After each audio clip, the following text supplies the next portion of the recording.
Reviewing the audit log. Audit logs provide a facility to monitor who has done what in QuickBooks Online. QuickBooks Online maintains an audit log which automatically registers every transaction added, edited, or deleted. In addition, it actually tracks the sign in and sign out times. You can view up to 7 years of history in the audit log. The audit log cannot be deleted or altered, and we find that by the gear icon under Tools, Audit Log. In this section, we'll see how Carol uses the audit log to help her check various transactions in Zippy Electrical Services. So this is the audit log where you can filter by all users or different particular uses that are in the file. You can filter by period of time,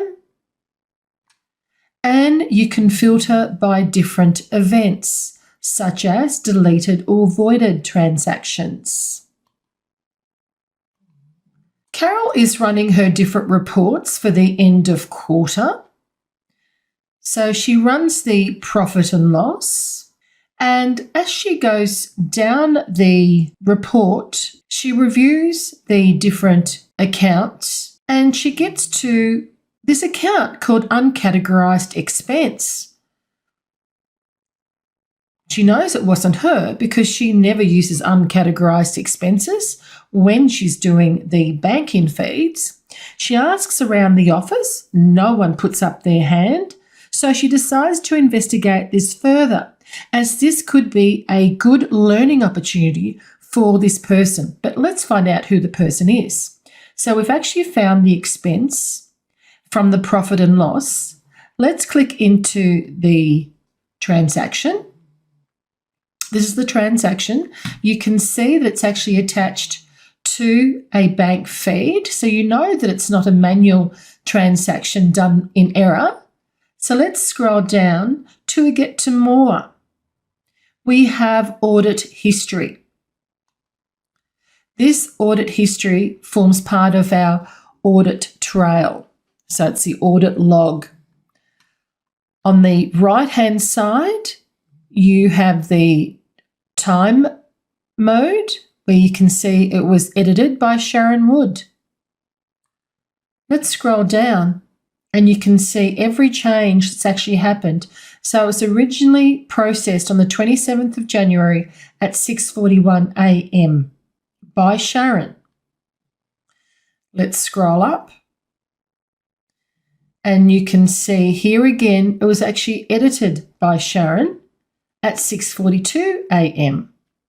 So if we click into this particular link, it will take us back to the actual expense. I click on more, click on audit history, and it takes me back to the different history of this transaction. I can print this if I want to.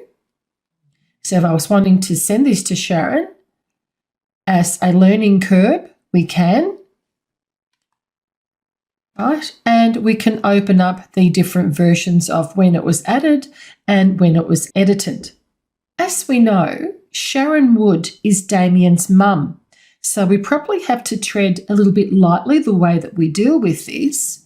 So Carol scratches her head and thinks, I wonder what else Sharon has done that she does need training on. So this is a great training opportunity now to train Damien's mum.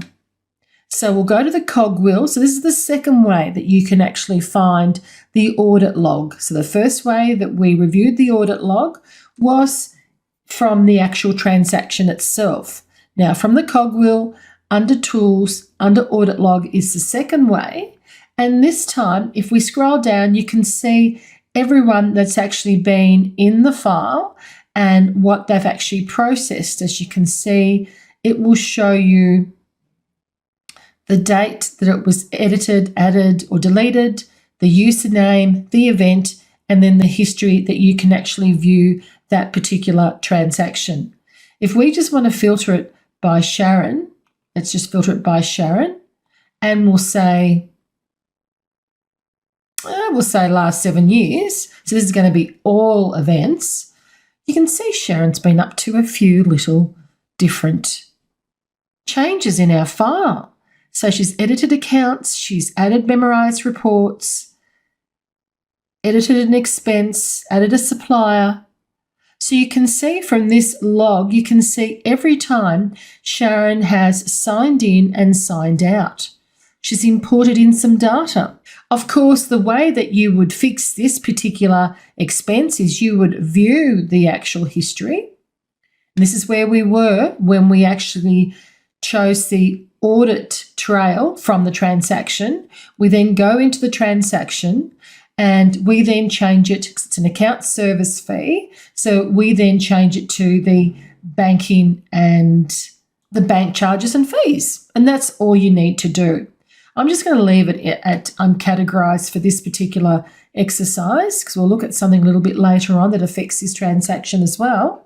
So once Carol edits that transaction, she is now ready to deal with looking at all the other reports. And once she's completed those, she's now ready for her to start the BAS preparation for the quarter ended September.